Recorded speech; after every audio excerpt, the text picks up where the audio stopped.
मैं कोटा से engineer M.H. Khan senior physics faculty for IIT JEE and NEET. हमने पिछले वीडियो में आप लोगों को उन सभी बच्चों को जो यहाँ कोटा में IIT JEE और नीट की तैयारी कर रहे हैं और देश के दूसरे हिस्सों में भी जो बच्चे IIT JEE और नीट की तैयारी कर रहे हैं उनके लिए हमने वेक्टर प्रोडक्ट यानी dot product of two vector and cross product of two vector का इम्पोर्टेंस समझाने की कोशिश किया था पिछले वीडियो में।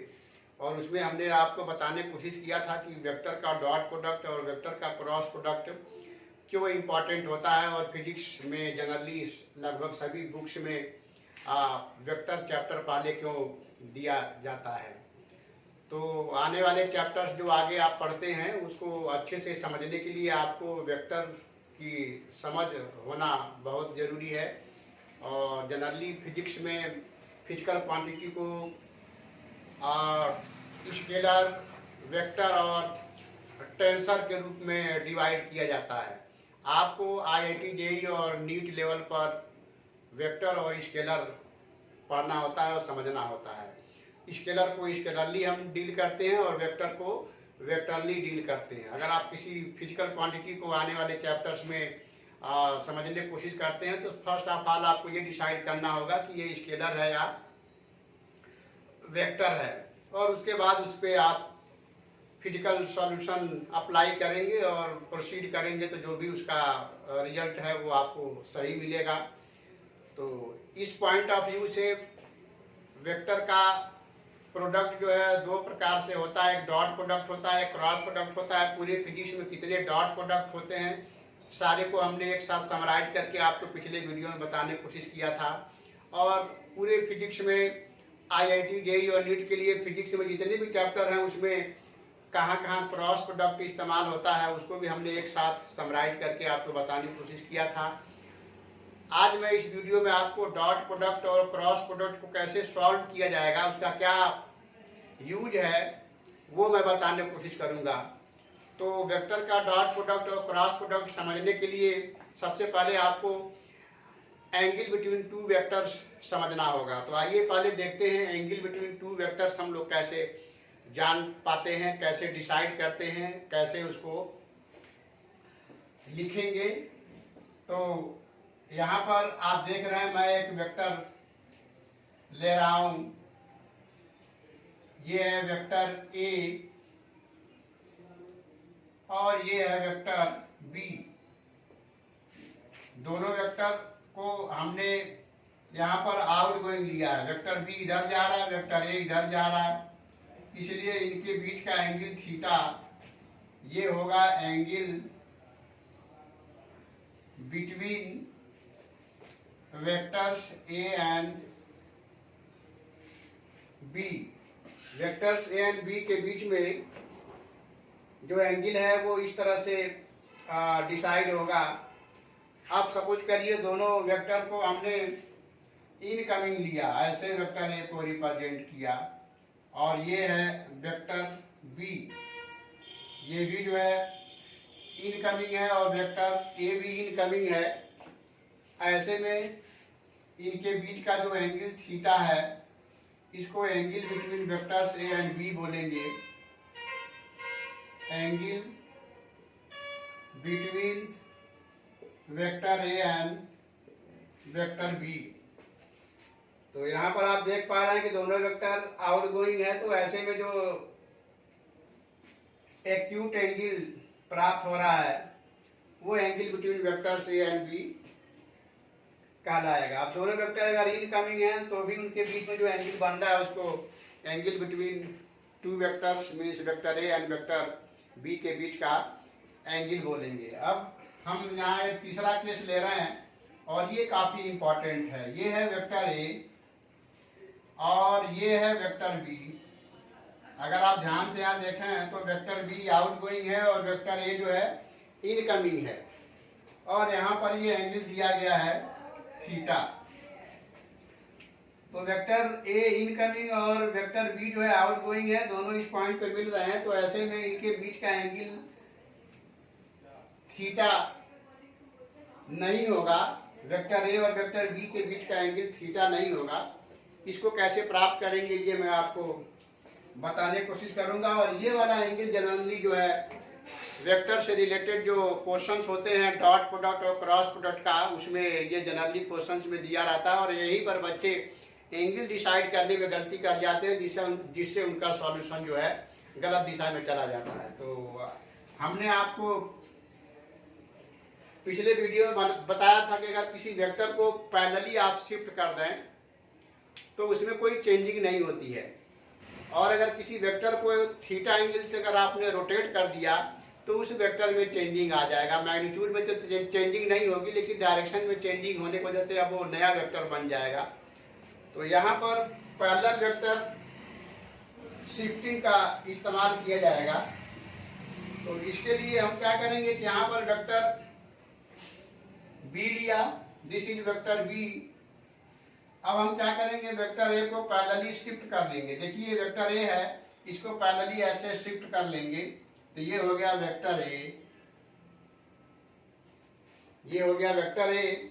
और इधर वेक्टर ए पहले से दिखाया गया है, ये है वेक्टर ए इनकमिंग। अब इसको क्या किया आपने, पैरेलली शिफ्ट कर लिया। तो वेक्टर को जब आपने पैरेलली शिफ्ट किया तो उसमें कोई चेंजिंग नहीं हुआ। तो इस तरह से वेक्टर ए जो है यहाँ पैरेलली शिफ्ट हो गया। अब इस पॉइंट पर आप देख पा रहे हैं कि ये एंगल थीटा दिया गया था। अब वेक्टर बी और वेक्टर ए दोनों इस पॉइंट पर आउट गोइंग हो गए। तो ऐसे में इनके बीच का जो ये एंगल होगा, ये होगा 180 डिग्री माइनस थीटा। अब क्योंकि ये पूरा एंगल, ये कंप्लीट एंगल 180 होता है, उसमें से थीटा अगर आप सब्ट्रैक्ट कर देंगे, घटा देंगे, तो ये 180 डिग्री माइनस थीटा बचेगा। And this is the angle between vector B and vector A. तो इस तरह से इस केस में वेक्टर ए और वेक्टर बी के बीच का एंगल 180 डिग्री माइनस थीटा और ऐसे प्राप्त करेंगे और इसको लिखेंगे angle between vector A and vector B. तो हम समझते हैं यहाँ पर आप समझ पा रहे होंगे कि कैसे दो वेक्टर के बीच का एंगल डिसाइड किया जाएगा। अब सपोज करिए इसी चीज को मैं दूसरे तरीके से यहाँ पे बताने की कोशिश कर रहा हूँ। यहाँ पर वेक्टर ए को आपने पैरेलल शिफ्ट किया था, अब मैं यहाँ पर वेक्टर बी को पैरेलली शिफ्ट कर रहा हूँ बैक डायरेक्शन में। ये हो गया वेक्टर बी। ऐसे वेक्टर बी को बैक डायरेक्शन में हमने शिफ्ट कर दिया। ये देखिए वेक्टर बी है, अब हमने बैक डायरेक्शन में वेक्टर बी को ऐसे पैरेलली शिफ्ट कर दिया। तो वंस मोर ये वेक्टर बी हुआ। अब आप यहाँ पर इस पॉइंट पे देख पा रहे हैं कि वेक्टर बी और वेक्टर ए दोनों इनकमिंग हो गए यहाँ पर इस पॉइंट पर, इसलिए इनके बीच का जो एंगल होगा वंस मोर, ये टोटल 180 होता है, उसमें से थीटा निकल जाएगा तो ये एंगल आपको मिलेगा 180 डिग्री माइनस थीटा। और ये वेक्टर ए और वेक्टर बी के बीच का एंगल होगा इस केस में। तो हम समझते हैं दोनों तरीके से। यहाँ पर दोनों वेक्टर को इनकमिंग किया तो 180 डिग्री माइनस थीटा एंगल आया वेक्टर ए और वेक्टर बी के बीच का। यहाँ पर दोनों वेक्टर बी और वेक्टर ए को हमने आउट गोइंग किया तो यहाँ पर 180 degree minus theta angle between vector A and B प्राप्त हुआ। तो ये है बारीकी वेक्टर ए और वेक्टर बी के बीच का एंगल निकालने का, जो कि वेक्टर से रिलेटेड क्वेश्चन को सॉल्व करने में सबसे पहले एंगल बिटवीन वेक्टर्स कैसे डिसाइड किया जाए, ये बहुत ही इंपॉर्टेंट होता है। तो हम समझ पा रहे होंगे कि अगर आप चाहें तो इसका स्क्रीनशॉट ले सकते हैं। तो कैसे दो वेक्टर के बीच में एंगल डिसाइड किया जाएगा, ये हम उम्मीद करते हैं कि आप समझ गए होंगे। अब हम लोग वेक्टर का प्रोडक्ट देखेंगे, डॉट प्रोडक्ट और cross product of two vector कैसे बनाते हैं। तो अब मैं इसको मिटा रहा हूँ। अब हम लोग दो वेक्टर का dot product and cross product प्राप्त करेंगे।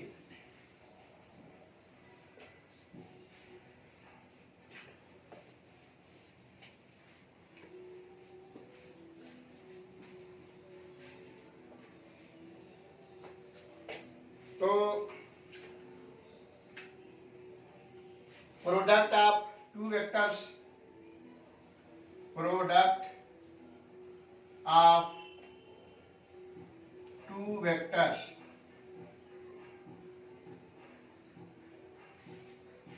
प्रोडक्ट ऑफ टू वेक्टर्स को दो पार्ट में डिवाइड किया जा सकता है। यहां पर डॉट प्रोडक्ट और दूसरा होगा cross product.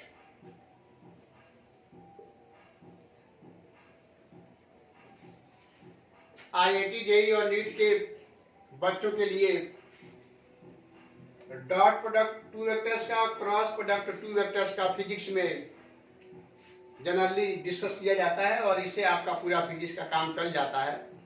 Triple product of vectors भी होता है, लेकिन उसका बहुत कम एप्लीकेशन होता है, वो मैथमेटिक्स में इस्तेमाल होता है। फिजिक्स में दो वेक्टर के डॉट प्रोडक्ट और क्रॉस प्रोडक्ट से काम बन जाता है। तो सबसे पहले हम लोग dot product of two vector से देखेंगे। तो सपोज करिए हमारे पास दो वेक्टर है, ये है वेक्टर ए और ये है वेक्टर बी।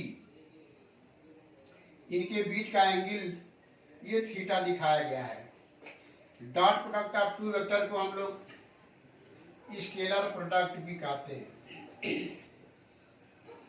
स्केलर प्रोडक्ट इसलिए कहते हैं क्योंकि डॉट प्रोडक्ट जो होता है दो वेक्टर का वो स्केलर हो जाता है, इसलिए इसको स्केलर प्रोडक्ट कहा जाता है। और दो वेक्टर का क्रॉस प्रोडक्ट अगर लेते हैं तो वेक्टर प्राप्त होता है, इसलिए इसको वेक्टर प्रोडक्ट कहते हैं।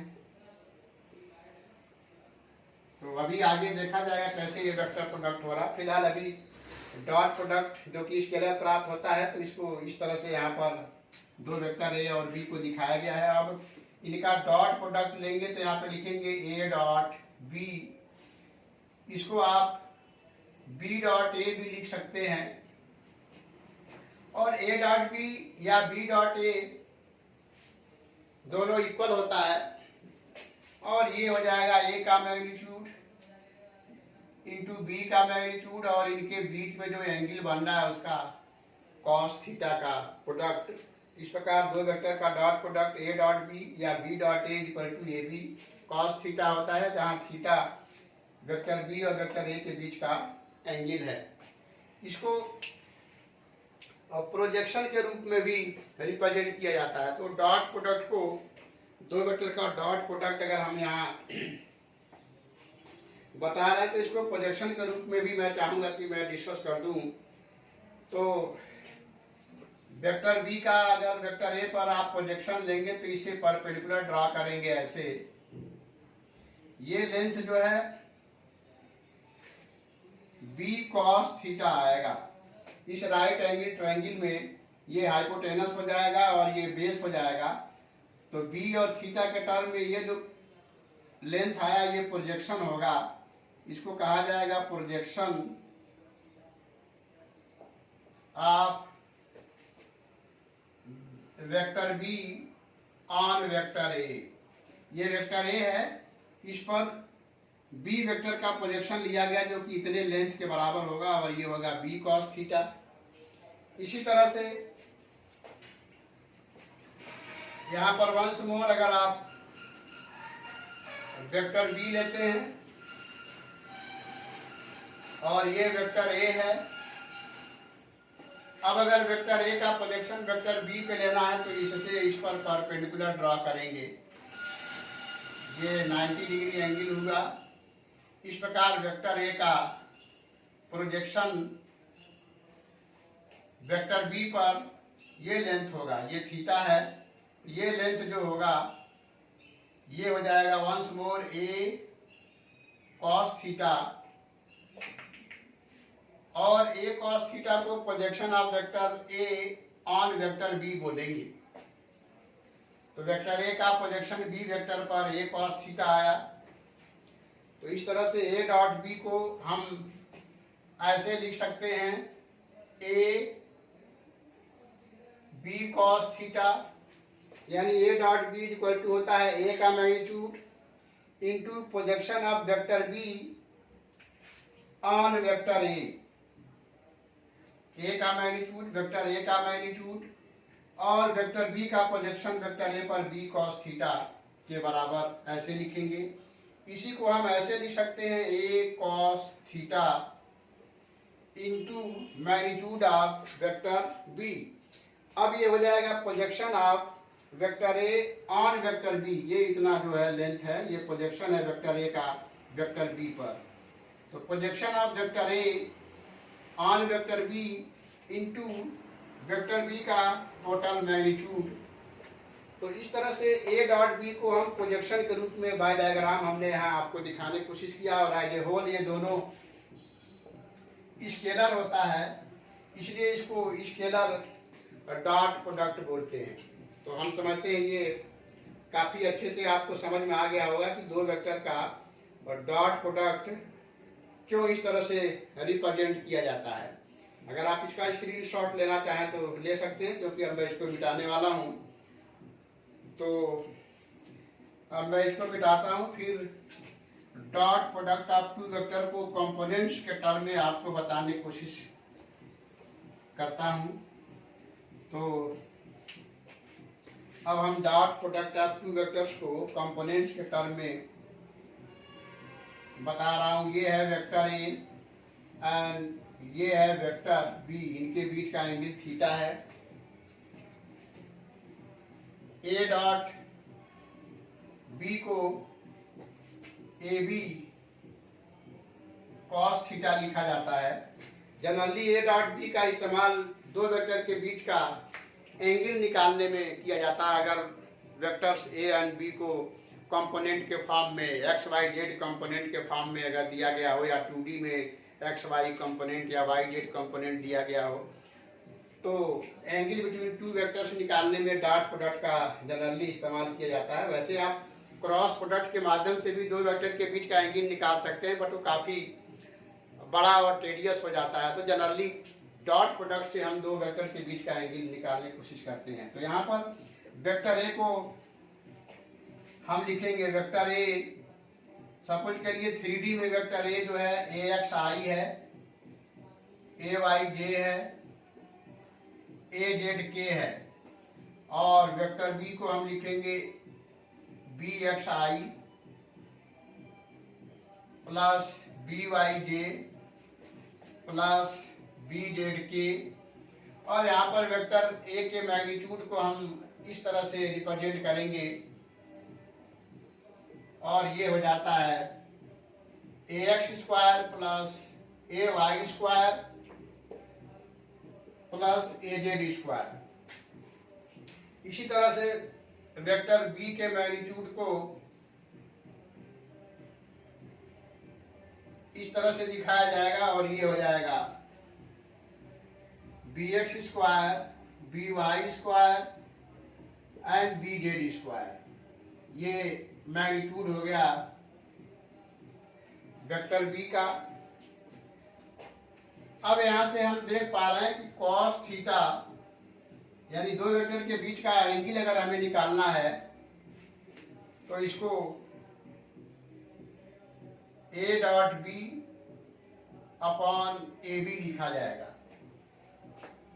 तो इस फॉर्मूले से हम लोग दो वेक्टर के बीच का एंगल निकाल लेंगे। इसको आगे कैसे बढ़ाना है अब मैं बताता हूँ, जिसमें ए डॉट बी का डॉट प्रोडक्ट भी आपको समझ में आ जाएगा, और एंगल बिटवीन टू वेक्टर्स भी डॉट प्रोडक्ट से कैसे प्राप्त करते हैं वो भी समझ में आ जाएगा। तो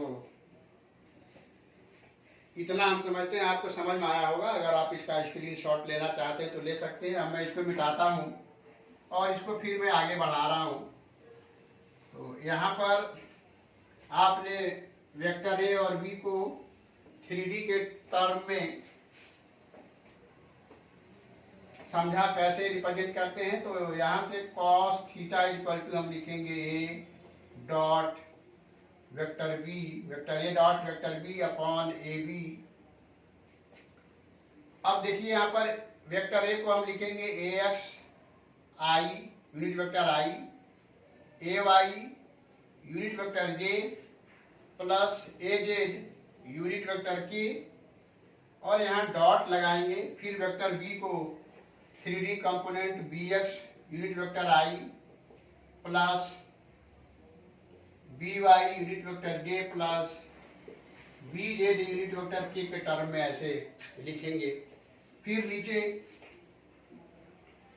ए का वेक्टर ए का मैग्नीट्यूड आप लिखेंगे रूट के अंदर A X square A Y square A Z square, और इसी तरह से रूट के अंदर आप B X square B Y square और बी जेड स्क्वायर लिखेंगे। ठीक है, अब हम आपको एक्स वाई जेड एक्सिस के along X axis, this is Y axis और ये है जेड एक्सिस। वीडियो में दिख नहीं रहा है इसलिए मैं इसको मिटा करके थोड़ा सा फिर से बनाने की कोशिश करता हूँ। ये है हमारा एक्स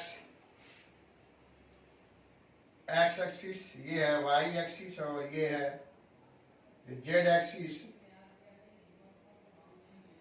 इस प्रकार इसके अलॉन्ग यूनिट वेक्टर आई कैप लेते हैं, इसके अलॉन्ग यूनिट वेक्टर जे कैप लिया जाता है और इसके अलॉन्ग यूनिट वेक्टर के कैप लिया जाता है। और जैसा कि आपको पता है यूनिट वेक्टर आई कैप का मॉड यूनिट वेक्टर जे कैप का मॉड यूनिट वेक्टर के कैप का मॉड 1 होता है, क्योंकि ये एक्स वाई जेड एक्सिस के अलॉन्ग क्रमशः यूनिट वेक्टर आई यूनिट वेक्टर जे और यूनिट वेक्टर के हैं।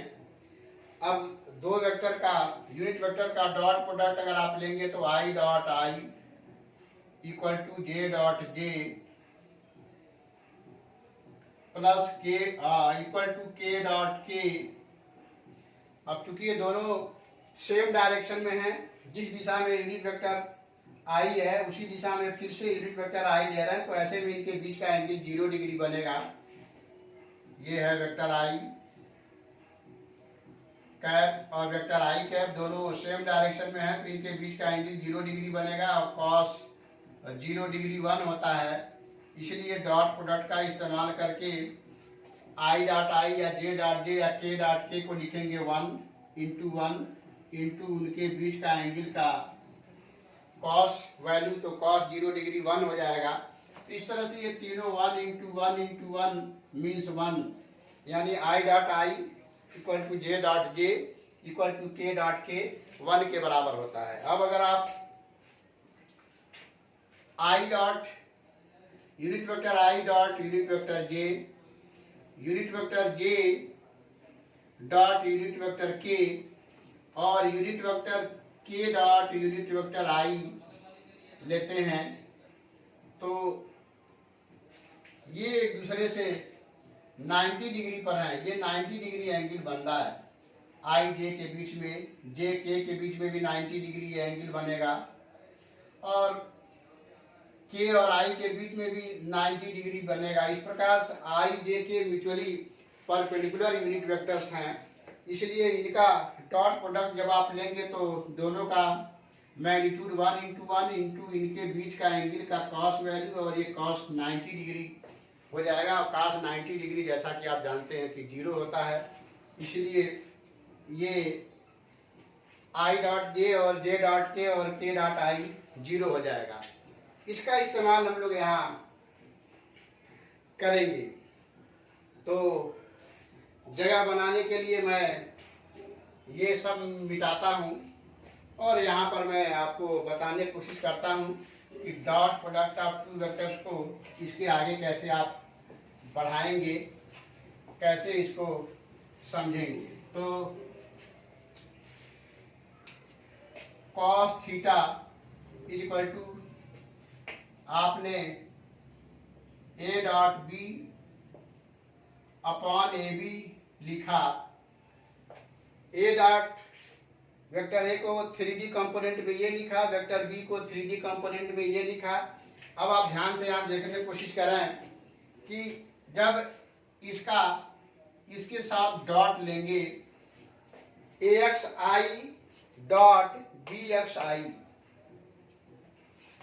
A X I dot B X I, तो इसमें आई डॉट आई आएगा जो कि 1 के बराबर होगा, इसलिए यहां पर हो जाएगा ए एक्स बी एक्स, फिर प्लस लिखेंगे।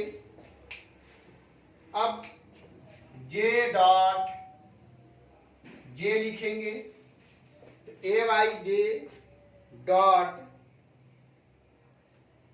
B Y J, once more J dot J 1 होगा, तो यहां पर आपको मिलेगा ए वाई बी वाई। फिर आप इस के डॉट के को आगे बढ़ाएंगे, तो के डॉट के 1 हो जाएगा। इस प्रकार ए जेड डी जेड आएगा, तो यहां पर हम लिखेंगे ए जेड बी जेड। और समझने की जरूरत है कि आई डॉट जे 0 हो जाएगा, इसलिए ए एक्स बी वाई का जो टर्म है वो 0 हो जा रहा है, वो यहाँ पे नहीं लिखा जा रहा है। इसी तरह से आई डॉट के भी 0 हो जाएगा, के डॉट आई भी 0 हो जाएगा और के डॉट जे भी 0 हो जाएगा। इस तरह से दो वेक्टर का डॉट प्रोडक्ट 3D कंपोनेंट के टर्म में इस तरह से ऊपर आया। अब नीचे हम लोग लिखेंगे वेक्टर ए और वेक्टर बी का मैग्नीट्यूड, तो यहाँ पे लिखा हुआ है, ये हो जाएगा A X square A Y square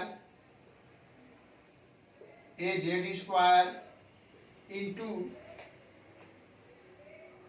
B X square B Y square B Z square आप लिखेंगे। ये अलग अलग रूट में है, इसको आपस में मल्टीप्लाई किया गया है, तो एक साथ रूट के अंदर आप इसको लिख सकते हैं। तो दो वेक्टर का डॉट प्रोडक्ट आपने देखा, वेक्टर ए और वेक्टर बी का डॉट प्रोडक्ट 3D के टर्म में ऊपर ये आया। फिर नीचे ए का मैग्नीट्यूड और बी का मैग्नीट्यूड ऐसे लिखा गया, और इस प्रकार वेक्टर ए और वेक्टर बी के बीच का ये जो एंगल है, यदि वेक्टर ए और वेक्टर बी कंपोनेंट फॉर्म में दिया हुआ है, तो इनके बीच में एंगल कितना होगा उसको आप इस फार्मूले से निकाल सकते हैं। तो angle between two vectors with the help of dot product आप ऐसे निकालेंगे। तो हम उम्मीद करते हैं कि आपको काफ़ी अच्छे से समझ में आया होगा। अगर आप इसका स्क्रीनशॉट लेना चाहें तो ले सकते हैं। अब मैं इसको मिटाने जा रहा हूँ और इस पर बेस्ड कुछ न्यूमेरिकल बताने की कोशिश करता हूँ। तो हमने इसको मिटाया। अब दो वेक्टर का डॉट प्रोडक्ट से रिलेटेड क्वेश्चन कैसे सॉल्व करेंगे, न्यूमेरिकल क्वेश्चन, और उनके बीच का एंगल कैसे प्राप्त करेंगे वो देखते हैं। तो सपोज करिए हमारे पास ये वेक्टर बी है, इसको 2i प्लस यूनिट वेक्टर जे माइनस यूनिट वेक्टर के लिखा गया, और वेक्टर ए को हमने लिखा i प्लस 2j और प्लस 2k लिखते हैं। तो ये हो जाएगा आपका 3 कर दे रहे हैं, इसको 3 कर दे रहे हैं।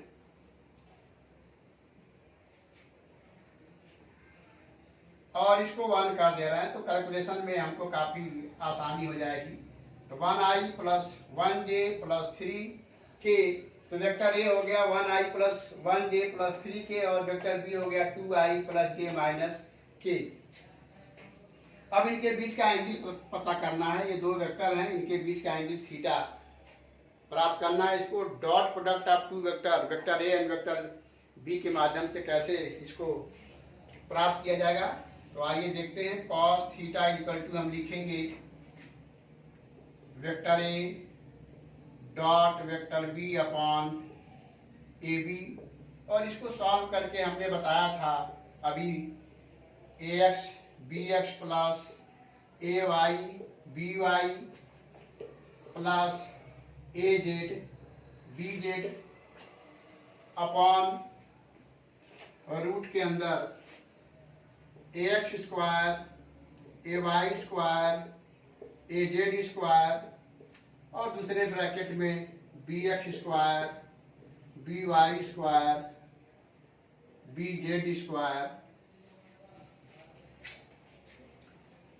अब आप यहां से देख पा रहे हैं कि इसको आप ऐसे लिखेंगे bx unit vector i plus by unit vector j plus bz unit vector k, और इसको लिखेंगे ax unit vector i plus ay unit vector j plus az unit vector k। यहां से आप देख पा रहे हैं bx 1 है,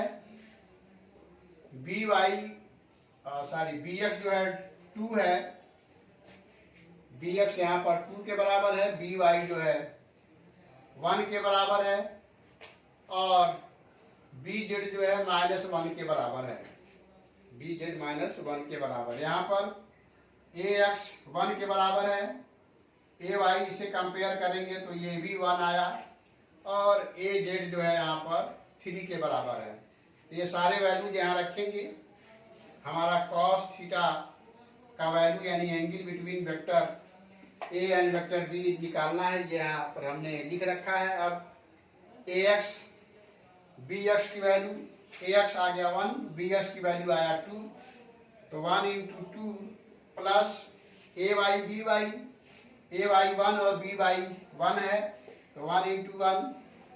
अब आप देखिए az 3 है और bz -1 है, तो यहाँ लिखेंगे az plus az into bz, तो az आ गया 3 इंटू bz -1 है अपॉन इसका मैग्नीट्यूड बनाने की कोशिश करेंगे। यहाँ पर वेक्टर ए का मैग्नीट्यूड हो जाएगा ax square, ay square plus az square, तो 1 का स्क्वायर प्लस 1 का स्क्वायर प्लस 3 का स्क्वायर, 1 का स्क्वायर प्लस 1 का स्क्वायर प्लस 3 का स्क्वायर, और दूसरे ब्रैकेट में bx square, by square, bz square, तो यहाँ पर आप देख पा रहे हैं bx square, by square, bz square, तो क्रमशः 2 का स्क्वायर प्लस 1 का स्क्वायर प्लस -1 का स्क्वायर, तो ये 2 का स्क्वायर हो जाएगा, ये 1 का स्क्वायर हो गया और प्लस -1 का स्क्वायर, नेगेटिव संख्या का स्क्वायर करेंगे तो ये वंस मोर पॉजिटिव हो जाता है।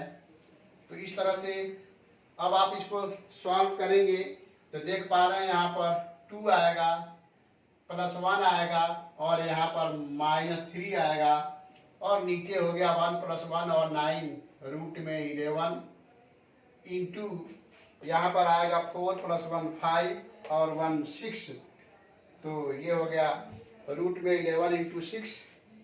ऊपर आ गया 3 - 3 अपॉन रूट में आ गया 11 इंटू 6 एंड 3 - 3 = 0 हो गया, तो 0 upon any number that is 0।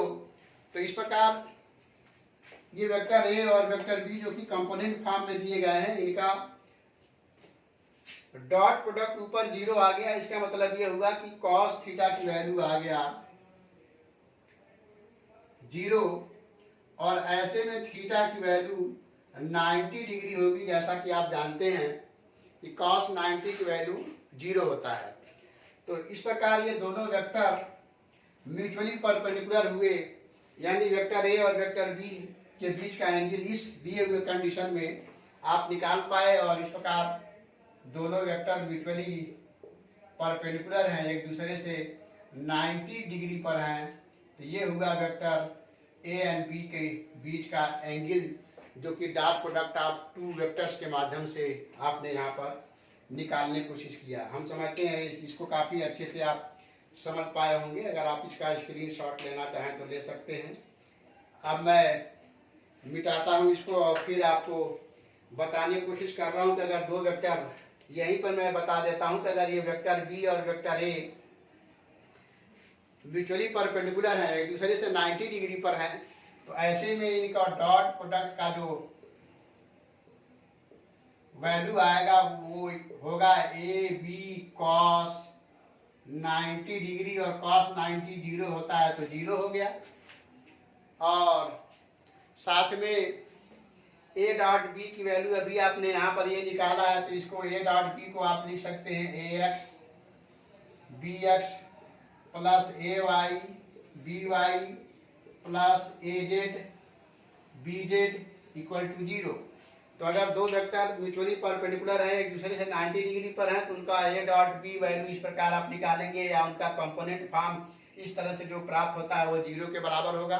तो इस कंसेप्ट पर फिजिक्स में डिफरेंट चैप्टर्स में डिफरेंट फिजिकल क्वांटिटी हैं, जैसे वर्क एफ डॉट एस यानी फोर्स डॉट डिस्प्लेसमेंट से निकाला जाता है, पावर फोर्स डॉट वेलोसिटी से निकाला जाता है, इलेक्ट्रिकल एंड मैग्नेटिक फ्लक्स क्रमशः ई डॉट ए, जहाँ ई इलेक्ट्रिक फील्ड और ए नॉर्मल एरिया है, उसी तरह magnetic flux B dot A, B magnetic field और ए नॉर्मल एरिया है। इसी तरह से बहुत सारे फिजिकल क्वांटिटी हैं, करीब 8 या 7 फिजिकल क्वांटिटीज हमने बताया था, जो कि दो वेक्टर के डॉट प्रोडक्ट के रूप में पिछले वीडियो में।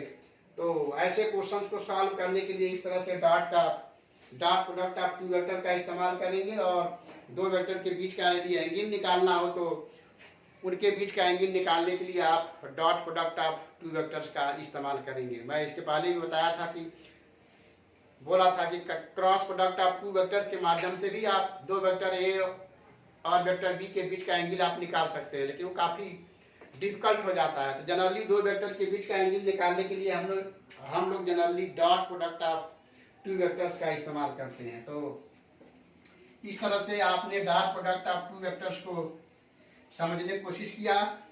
हम उम्मीद करते हैं कि आपको ये काफ़ी अच्छे से समझ में आया होगा। तो अब हम लोग एक और एग्जाम्पल लेते हैं और देखते हैं कैसे डॉट प्रोडक्ट के माध्यम से उसको सॉल्व किया जाएगा। तो हमारे पास वेक्टर ए है i प्लस जे, एक वेक्टर i प्लस जे है,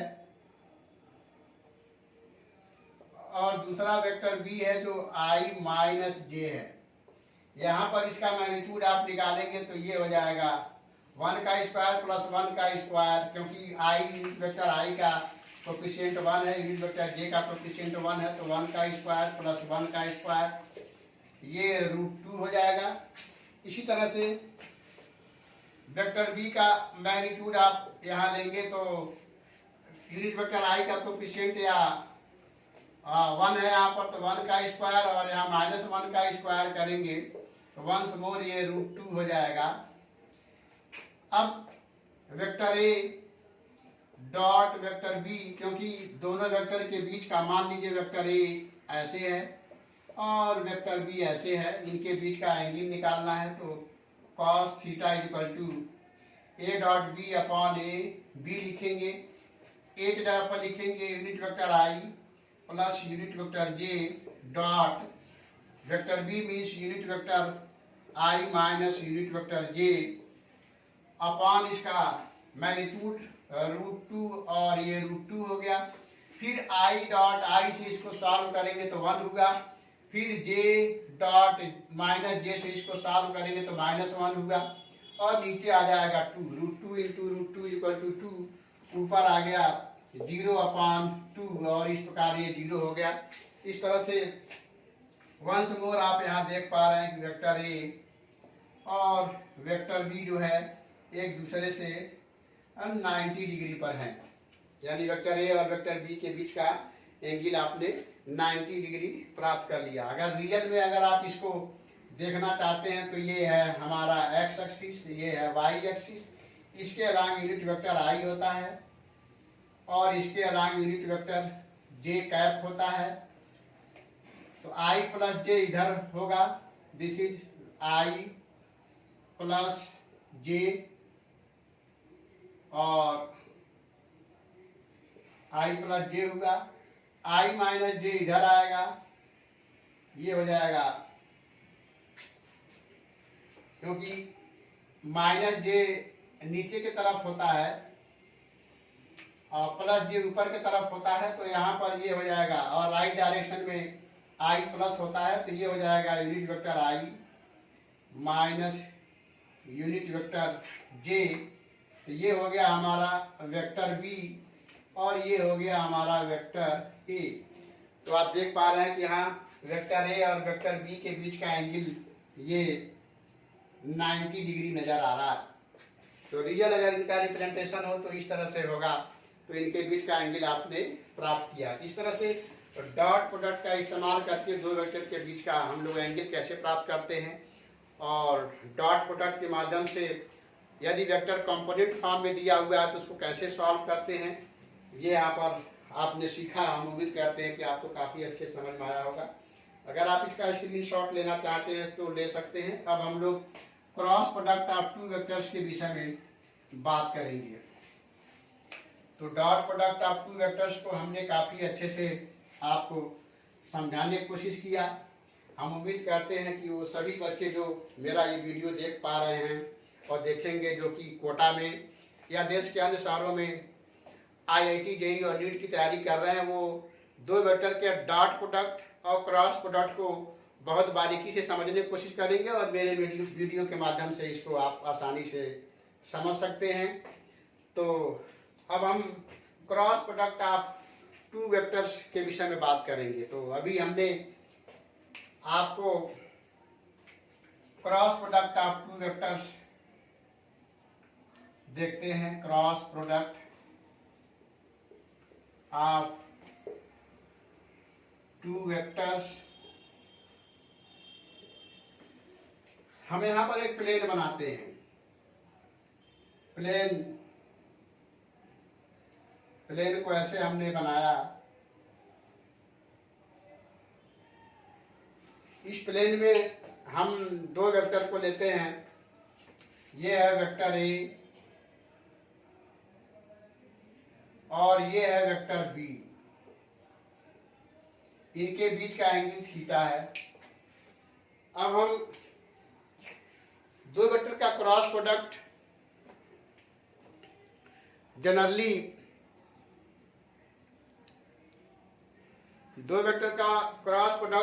जो है रोटेशनल इफेक्ट शो करता है। इसको राइट हैंड स्क्रू रूल के द्वारा हम लोग कर पाते हैं।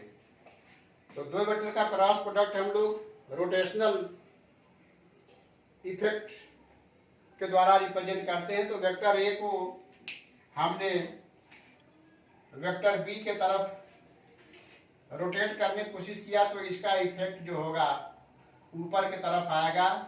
राइट हैंड स्क्रू रूल के द्वारा जब आप इसको सॉल्व करेंगे तो ये हो जाएगा ए क्रॉस बी और ये हो जाएगा A B sine theta unit vector N, जहाँ यहाँ पर एन यूनिट वेक्टर ये परपेंडिकुलर है वेक्टर ए के and unit vector N perpendicular है वेक्टर बी के।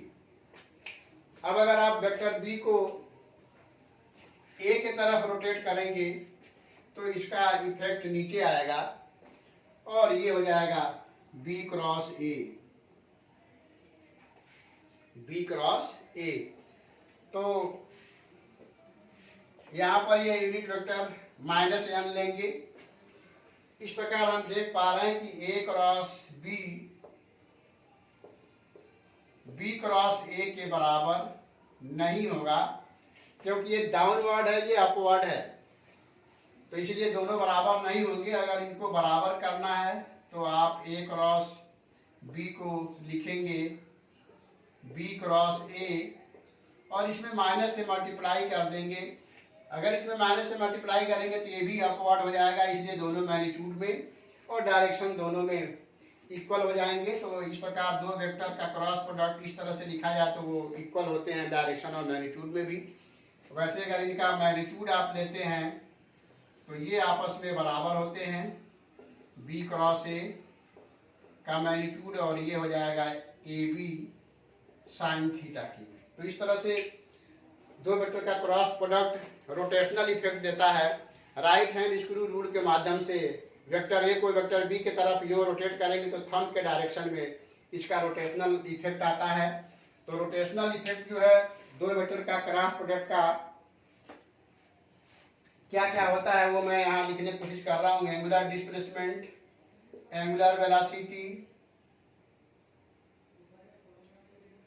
Angular acceleration, angular momentum and torque, ये रोटेशनल इफेक्ट शो करते हैं और अलॉन्ग एक्सिस काम करते हैं, इसलिए इनको एक्सियल वेक्टर भी कहते हैं या स्यूडो वेक्टर बोलते हैं। तो अब अगर आप एंटी क्लॉकवाइज घुमाते हैं तो अलॉन्ग थंब ये इस तरह से अपवर्ड डायरेक्शन में, और अगर आप क्लॉकवाइज घुमाते हैं तो अंदर की तरफ मीन्स डाउनवर्ड प्राप्त होगा। रोटेशनल इफेक्ट जो कि generally theta, angular velocity, alpha, angular momentum and torque के रूप में अलॉन्ग एक्सिस रिप्रेजेंट किया जाता है। अब हम दो वेक्टर का क्रॉस प्रोडक्ट का वैल्यू निकालने के लिए कैसे कंपोनेंट फॉर्म में दो वेक्टर का डॉट प्रोडक्ट निकालते हैं वो बताने की कोशिश करेंगे। तो अगर आप इसका स्क्रीनशॉट लेना चाहें तो ले सकते हैं।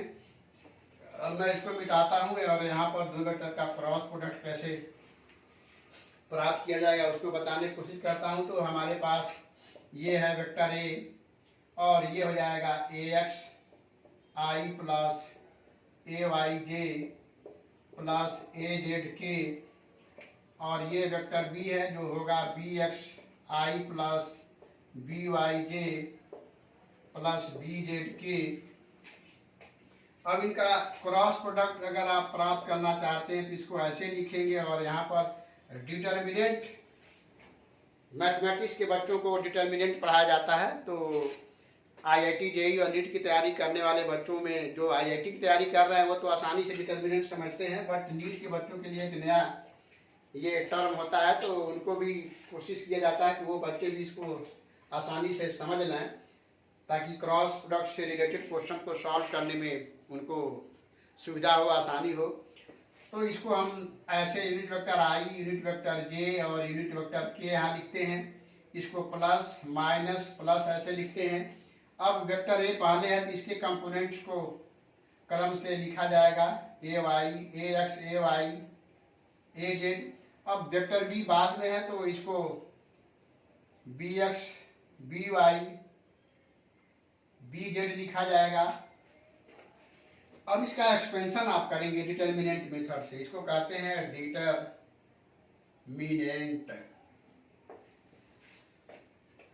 यहाँ पर दो वेक्टर जो है वेक्टर ए और वेक्टर बी इस प्लेन में है तो इनका क्रॉस प्रोडक्ट जो है इस प्लेन के परपेंडिकुलर इस तरह से आएगा जो कि ऊपर दिखाने की कोशिश किया गया है।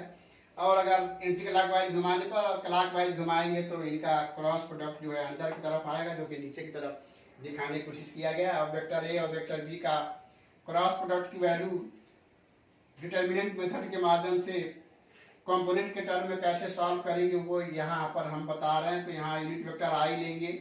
अब ये रो और ये कॉलम छोड़ देंगे तो this into this minus this into this, तो ये हो जाएगा A Y into B Z minus A Z B Y minus J, यहाँ पर माइनस है तो प्लस माइनस प्लस तो माइनस जे हो गया।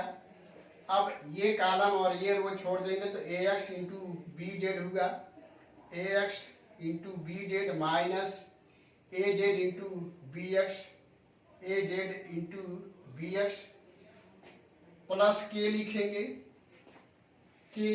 अब इसके बाद ब्रैकेट में लिखेंगे ये कॉलम और ये रो छोड़ देंगे तो A X into B Y, A X into B Y minus A Y into B X. तो इस तरह से दो वेक्टर का क्रॉस प्रोडक्ट डिटर्मिनेंट के माध्यम से इस तरह से कंपोनेंट के टर्म में आप प्राप्त करते हैं। तो ये हुआ क्रॉस प्रोडक्ट का सॉल्यूशन कंपोनेंट के टर्म में दो वेक्टर का। अगर आप इसका स्क्रीनशॉट लेना चाहें तो ले सकते हैं। अब मैं इसको मिटा करके एक न्यूमेरिकल क्वेश्चन बनाता हूं जो कि क्रॉस प्रोडक्ट का होगा। तो आइए देखते हैं। हमारे पास एक वेक्टर